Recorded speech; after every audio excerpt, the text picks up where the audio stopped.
بسم الله الرحمن الرحيم. اللهم أعني فيه على صيامه وقيامه،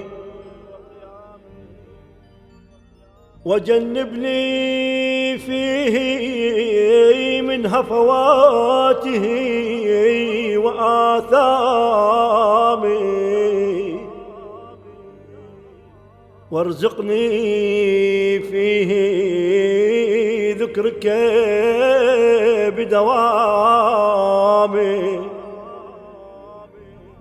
بتوفيقك يا هادي المضلين، برحمتك يا أرحم الراحمين. وصلى الله على محمد وآله الطيبين الطاهرين.